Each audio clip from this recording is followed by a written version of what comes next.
Rozalind MacPhail is a songwriter, musician, composer, filmmaker, teacher, certified life coach, lots of other things. We've run into each other a few times over the years, and it was so nice to reconnect and talk about her favorite instruments, being the mystery flute girl, and her new film and music project, Push and Pull. You don't know what to do, and you don't know what to say. Forget all that. Start anyway. Spark that fire and build it high, and watch it burn, then let it die. Rozalind MacPhail, thank you so much for joining me. Oh, it's so wonderful to be here, sharing time with you.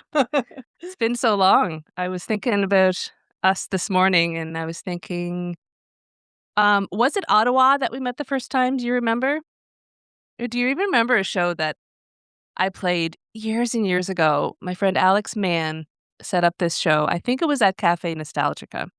No way. And he was playing with somebody that I believe you were in the Lighthouse Keepers with, maybe? Yes, Neil. Neil, Gerster. yes. Yes, I was trying to think of his name. And I was thinking of that show, and I remember it so well because Neil and Alex surprised me by learning a bunch of my songs and just playing, like backing me up. And I was like, you guys are going to play with... I had like my instant little band. It was so cool. You might have even played that night too. I I don't might have. remember. But this I was like might have. at least 20 years ago, I think. Probably Yeah, more. Yeah, probably more. Yeah, Cafe Nostalgica. What a scene that was at that time. That was just such an inspiring community. Yeah. Seemed to be, yeah. Anyway, I think that's the first time we met. But then, of course, there was multiple instances of you touring around, probably sleeping on my couch or my floor, Yep. what have you. Totally. It's Good amazing how times. much time has passed. It's wild. Yeah. Anyway, so, but like a lot of people that come on this show, I don't really know their background or where they come from. I knew you grew up on Toronto Island, and now you're in Newfoundland, and we're going to get into a bunch of the things that you have done along the way. But what I am wondering is how you got started in music and how you got started with the flute, because flute seems to be your kind of musical life partner. Yeah. That's a good way of putting it. My musical life partner. Yeah. I think of the flute as like one of my voices for sure, or my voice, even though I sing it as well. But yeah, the flute has definitely been my life partner. Good one. Good one. Yeah. Oh gosh. Growing up on Toronto Island was a really neat experience. At that time, it was a whole bunch of hippies. My parents were Yeah. hippies, and my dad had an amazing record collection, like Ah. phenomenal. And part of my music education growing up was listening to that record collection and also listening to the radio.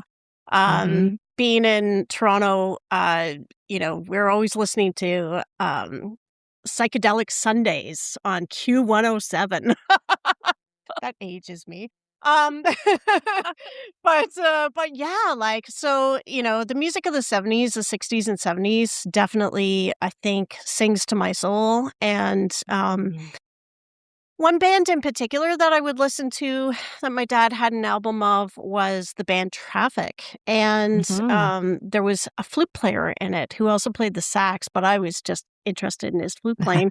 And yeah, loved it. So funny enough, like, I think the flute found me, which is so interesting how we have these moments in our lives, right? Where Yeah. everything just, it's synchronicity and serendipity. And I had really bad asthma when I was younger, and they were just trying to find anything that they could do additionally that was natural to help me find a normal lifestyle as a kid. And my grandmother had read an article in the newspaper about how learning a wind instrument was really helpful for asthmatics to learn how to control their breathing. Sure. Yeah. And there happened to be a flute teacher right down the street on the island. And like, we're talking a small community, right? Like, What are pretty the wild. chances? Yeah, Yeah. And, at first, so my parents suggested it to me, and I was like, "Ugh," like, "I don't wanna play flute." I actually wanted to play the bass, I remember seeing, an orchestra playing in Massey Hall and, seeing the humongous double basses and just thinking that was the Mm. coolest instrument ever. So that was really what I wanted to, you know, um, learn how to do. But, funny enough, I was open to it, and I started learning the flute and immediately gravitated towards it as soon as I was starting to study it, and yeah, Mm. it's just been an amazing journey. Yeah. Yeah. I think when I was younger, I knew that I wanted to be a performer. I mean, I was always a performer. Yeah. Anytime any of my parents' friends were over, I was trying to perform something for them, you know? Mhm.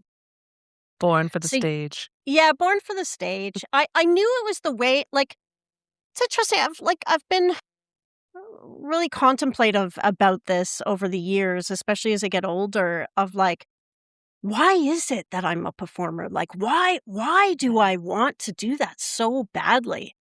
And I think it's because when I was a kid, I was bullied so bad. Mm. I didn't have any friends. I definitely did not fit in. Mm. And you know, kids are cruel sometimes, and I was the Mhm. person that everyone was cruel to. But I found this ability that when I was performing, Mm. everybody celebrated me. Yeah. Everybody could see me, and Yep. and I could see that they saw that there was something special about me. And it was Exactly. also my way to be able to communicate with them. Mhm. So performer, yes, definitely I've always known I was gonna be a performer, but I don't think I really understood what was gonna happen once I started doing classical flute training. I Mm. started to get it in my head, and I think it was more, ego related and just, classical training, kind of like the hamster wheel that happens when you're doing classical training. But I had this vision of wanting to be the soloist in front of the orchestra Mhm. and not realizing that that's a really, really hard dream to achieve. Yeah. And along the way, anyone I studied with on flute, they would try to kinda give me hints that this was an impossible dream, Mm. um, but I was determined. I really, really, really wanted to be the soloist in front of an orchestra, and it's been a crazy ride, and there's so many stories to go along with that, but I think the gist of it is that maybe I didn't become a soloist in front of an orchestra, but I'm definitely a soloist as a one-woman Yeah. orchestra in what I do. Yeah. So it Yeah. I think we always find our way, and if it's meant for us, it comes back to us. Yeah, it's Yeah. interesting. 100%. Yeah, I like you, I've thought about that kinda thing a lot too, like, why did I gravitate toward this? Because I wasn't really a natural performer. I mean, I was musical as a young age, but I was very shy and very quiet and also bullied, and, Oh, but I also came from a really big family, so I think, what I came to recently was that I had an urge to be seen and heard, and interesting. that's for and also understood, as you said, because I didn't know how to communicate my feelings, so art is a natural way to do that without actually saying the words. Very interesting. I think a Absolutely. lot of us find the same kind of things. I think so too, yeah. Yeah, that's fascinating. Sorry you were bullied as when you were younger. Oh, not fun. Oh, horrible. Not fun, yeah. Uh, I know that you've been a music educator for quite some time. How long have you been teaching some kind of music? Ever since I started learning the flute, Yeah. it's interesting. I always took on a teaching or mentor role ever since I started. It's just Mhm. something that comes really naturally to me. And I just love helping bring the best out in other people, Mhm. really helping them shine in whatever capacity that's going to be. Yeah. In my limited experience as a piano, guitar, songwriting teacher, I found that teaching really opened up like new paths to inspiration for me and kind of brought out new methods for art making too, and I really enjoyed that aspect of it. Do you find that teaching music helps you become a better artist? Oh, absolutely. If I can explain it to somebody else, if I can really help bring it out in someone else, then that means I have a very, very clear understanding of that ability, Mhm. you know? Um, I think it's a good test actually. If we Mhm. can teach it to someone else, then chances are, yeah, we've really embraced that concept. I remember you playing shows just of your original music with guitar and vocals, and also with flutes and a looping pedal, and I know you've gotten into electronic music, you've accompanied bands on stage, in the studio, composed music for film and TV. Some artists have a favorite or most authentic way to channel their creativity. For me, it's singing or playing my acoustic and singing. What's yours? The omnichord. Mm. Yeah, so for anyone who's unfamiliar with what the omnichord is, it's an electric auto harp and it was designed in the 80s by Suzuki. Whole bunch of different models. I collect them all. And recently they actually came out with a new omnichord, which is They so did. cool. Wow. Yeah, and I have it too and it's got way better audio. It's awesome. But yeah, that's my songwriting jam. I came to a place with guitar, like, I love the guitar, but I just found it was giving me really bad tendinitis in my left arm, Yeah. and and I just had, a tricky time with that, even though I love playing it. Mhm. And so I had to find another vehicle, and I know a lot of people use the piano to write their Mhm. songs, and that didn't really resonate with me either. I couldn't, like, travel with it easily, and the Omnichord, actually, I found when I was in Lethbridge, Alberta. I was touring through there. At the time, I had a 6-month Greyhound bus pass, and I was Yeah. touring Canada with that. I think actually, I Yep. did a show during that with you. Yes, I Um, think so. Yep. So when I reached Lethbridge, I went to like just this pawn shop, and in there was this Omnicord, and I'd never seen anything like it. I just thought Mm. it was the coolest thing ever, and I think it was like at the time it was like marked for like $300, and I'm like, listen, I'm a touring musician. I don't have that kind of cash, like, but I I paid want less for this my bus instrument. pass.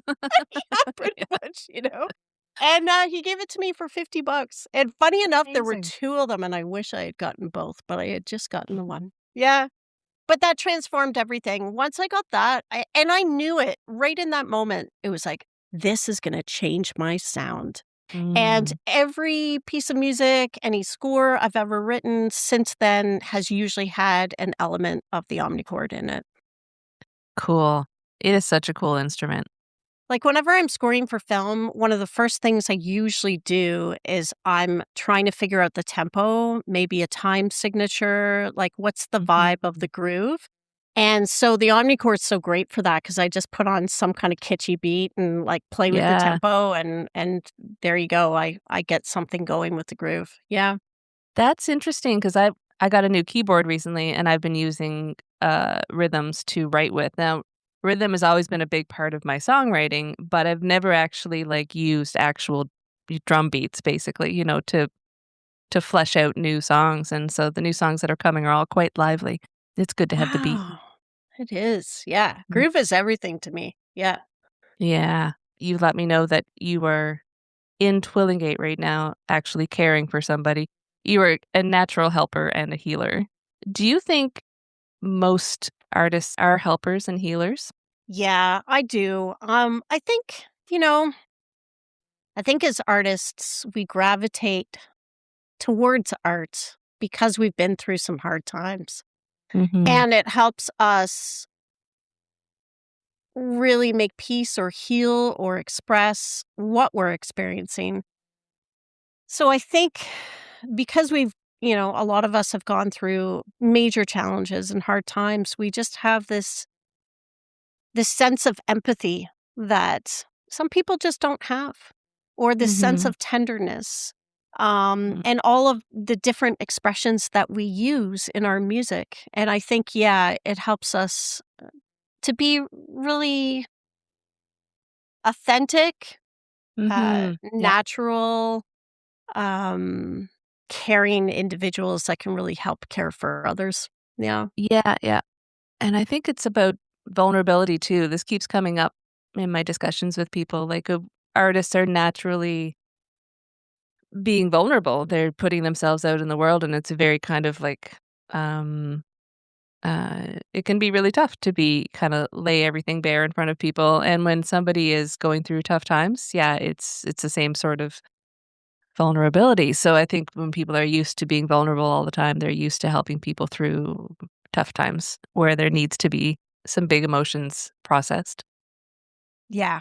Yeah, that's huge. And it's interesting, like, I know when my friend got diagnosed and was going through major surgery, before she went in for the surgery, we're asking her, who do you feel most comfortable with to, share your body with, like, be able to Mhm. be vulnerable, to show your wounds, to, have the care that you need.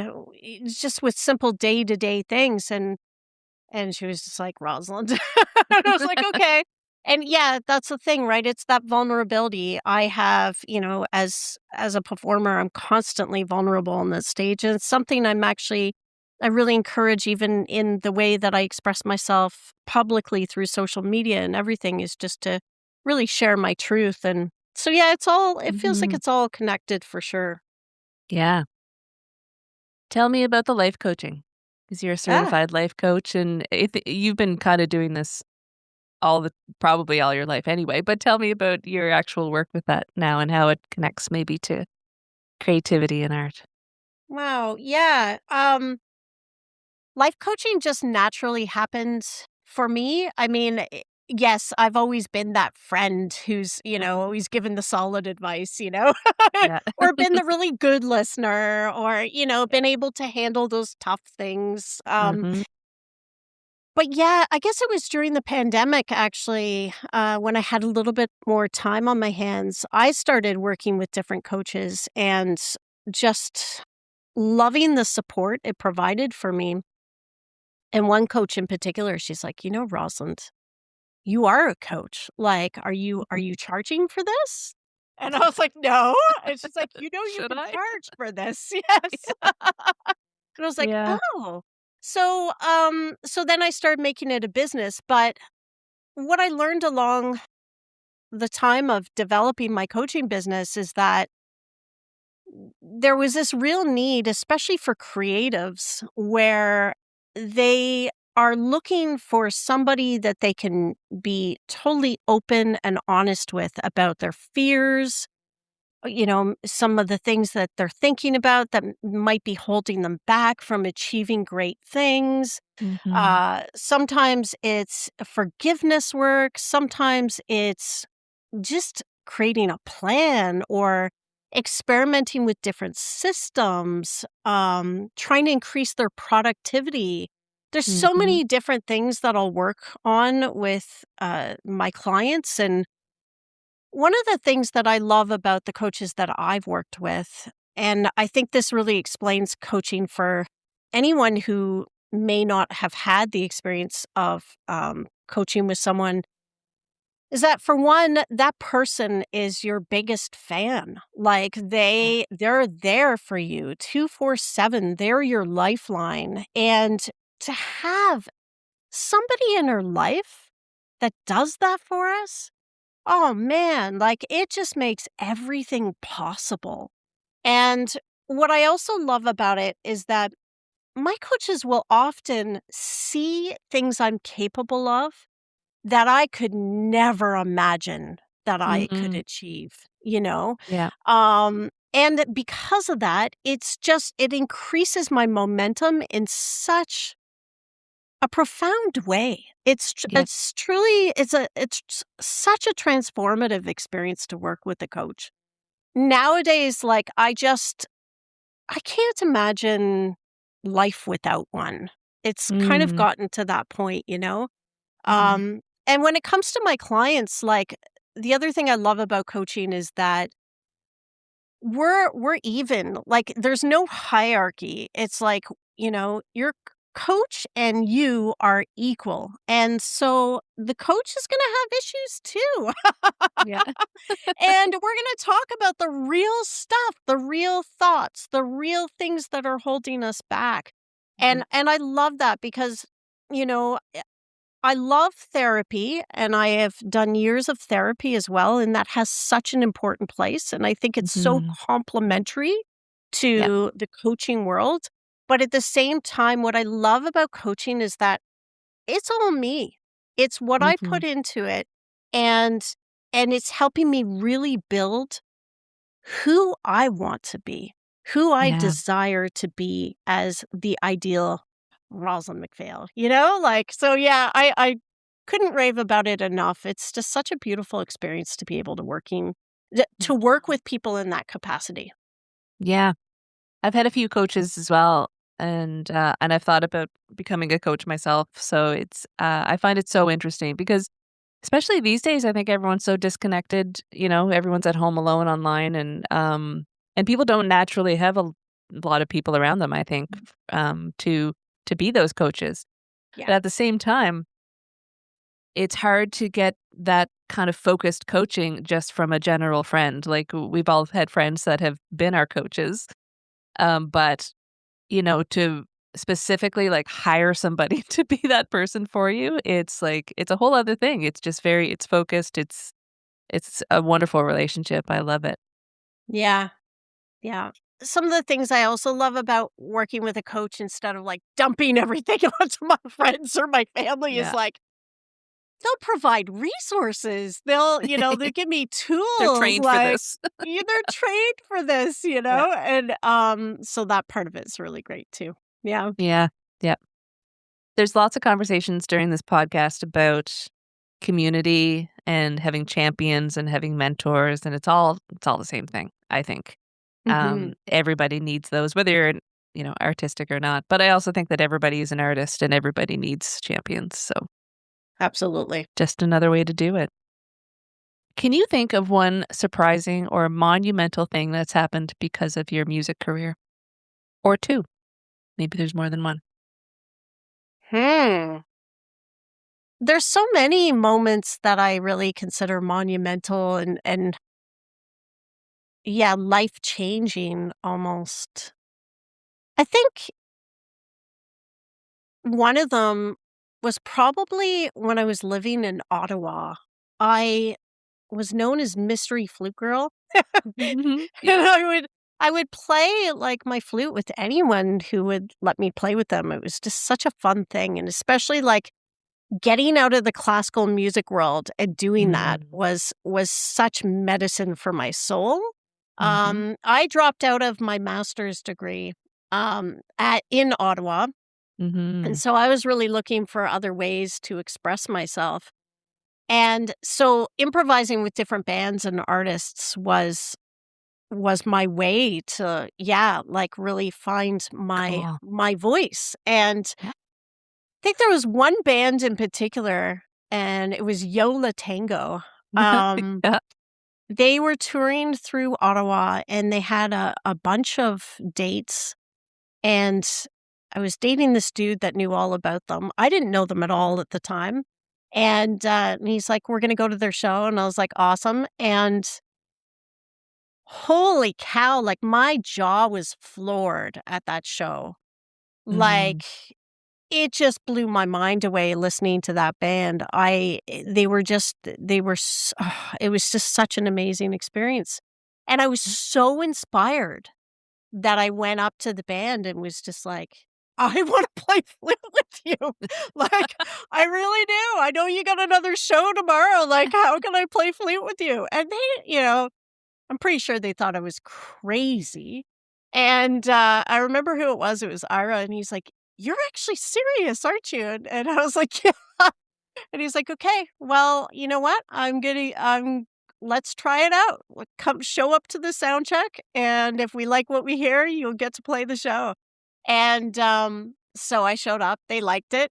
But it was so interesting because he said something to me during the sound check that I've always taught to my students and always thought about ever since. Because we hear musicians who have really good technique, especially in the jazz world and the classical Mhm. world. And they're just always playing so many notes, right? It's all like, Yeah. how fast can I play? How many scales do I know? Like how many I think I know riffs where can this is I just going. blow people away, right? Yeah. Anyway, he said, less is more, Rosalind. Less is Mhm. more. Just Mhm. see how you can blend with us, and you're going to do a beautiful job. And during that performance, that was my full focus was how can I have the biggest amount of impact with the least amount of notes and with the least amount of space taken?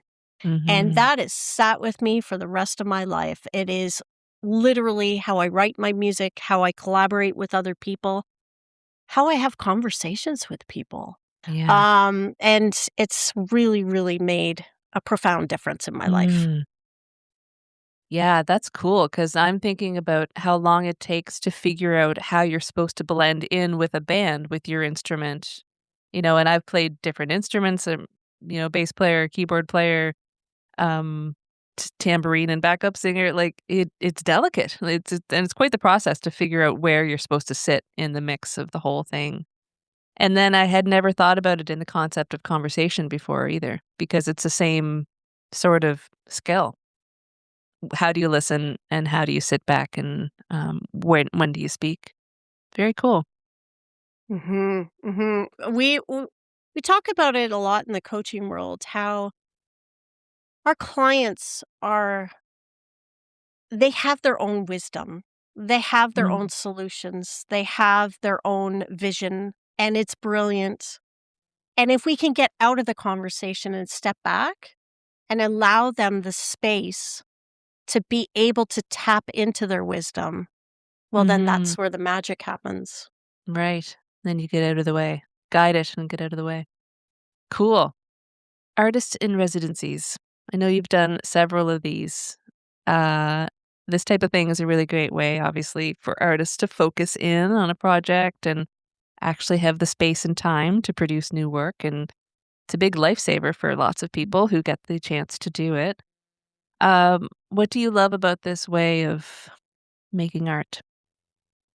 Ooh, I think I got my first taste of it at the Banff Center during my classical training. Mm. I would go as many times as I possibly could to spend time out at the Banff Center because it was such an amazing opportunity to just focus on my art and just Yeah. focus on connection and just focus on being in the present moment without the distractions of day to day life. And I think that's the biggest gift with all residencies I've ever done. And it's interesting. I did a residency here in Twillingate that actually inspired us to purchase a house out here. Mm.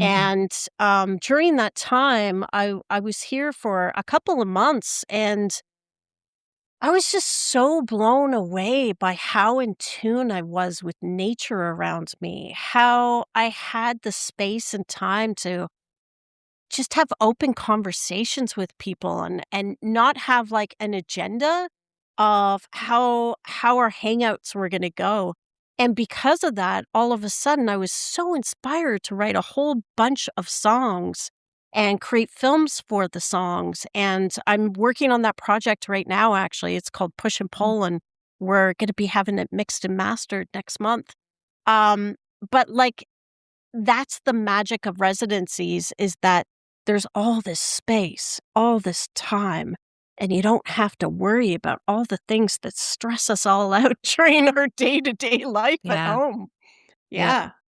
Yeah, If only they weren't necessary and artists had proper support to be able to do that all the time, right? that would be ideal. Wouldn't that be nice? Yeah. Um, I mean, speaking of Twillingate and big cities, lots of people will go from smaller places to big cities for more opportunities, and yet you've seemed to find yourself from big city areas to the edge of the world almost. What do you love about Newfoundland and St. John's and being able to be so close to nature? Yeah, I find Newfoundland to just be so grounding. Mm, I always notice it, right? When I'm traveling and I'm away. It's the first thing I miss is that like I don't feel as grounded when I'm on the road. mm, Um, so that's a big part of it. I'd also say the people, like yeah. everybody's really open-minded here. I mean, I know I'm generalizing, but for the most Mm, part, I've noticed that, you know, out of all over Canada, I was drawn to two different places that I wanted to call home. One of them was Newfoundland, and then the other one of them was the Yukon. And it was for the mm, same reasons, the people yeah. are just so chill and like down to earth and like Mhm, moving a little bit slower and mm, understand like hard times. They yeah. understand struggle. And because of that, they have a little bit more empathy than the rest of the world. Yeah. Yeah.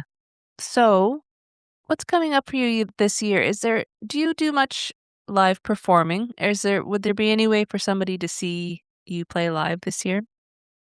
I'm planning to start performing more. I think I've been in a real hibernation type of mode because of working on this new project. Mhm. But once the new album is out, yeah, the plan is to get back on the stages and perform my audio-visual work. Yeah. Um, Push and Pull features stories and films featuring this region of Twillingate. And I'd really love to be an ambassador to share a little piece of this magic around the world. Mhm. So I'm actually going to be releasing this on vinyl, which will be my first solo vinyl, which I'm really excited about. Congratulations. That's super Thank cool. Yeah. you. Yeah, A I'm really dream for excited. me as well. Maybe Yeah. someday. Yeah, it's been a dream for so long for me. So yeah, it's coming true, which is just really cool in itself. So yeah, I plan to perform this audiovisual work at festivals as well as in theaters and in schools, and we'll just see how far I get Mm. around the world with it. Yeah. Yeah. And people can find your music online? Yes, yes, at all the regular spots, and they can also check out, my website, which is rosalindmacphail.com. Um, and yeah, if you happen to be in the States, if you're out west, I'm actually gonna be performing at the National Flute Convention in August Ooh, in Portland, in Oregon, so that's gonna be super exciting. cool. Those are all the questions I have for you. Oh. So nice to, spend a bit of time with you online. We should do this more often. I know, and I was so tickled pink when you reached out about this because, like, I just believe in everything you do so Mhm. so deeply, and we just need to like quadruple you in the world Yeah. because you're just such a beautiful human. So just thank you for the love that you pour That's really into our scary, but thank you. community. You're so sweet. Aw, I do great to my connect best. with you. Yeah, I'll let you go, but I'll be in touch. Okay, sounds great. Bye-bye. Thanks, Drea. Bye. It's nothing and everything. It's a gentle sigh and a scream into the void. It can leave you. It can be you if you let it. You don't know what to do and you don't know what to say. Forget all that. Start anyway. Spark that fire and build it high and watch it burn. Then let it die. It can make you cry. It can dry your eyes. It can be the one that keeps you warm inside. And breaks your heart, then tells you where to start if you let it. You don't know what to do, and you don't know what to say. Forget all that, start anyway. Spark that fire, then build it high. Watch it burn, and let it die. It can make you stand up, make you fly. It's a lifetime. In the blink of an eye, it's obsession and objection to the status quo. You got a lot to do, and you got a lot to say. Just write it out, get it on the page. Find your crew, get mobilized, and maybe soon you'll realize that it's nothing and everything. It's a gentle sigh and a scream into the void. It can leave you, it can be you if you let it.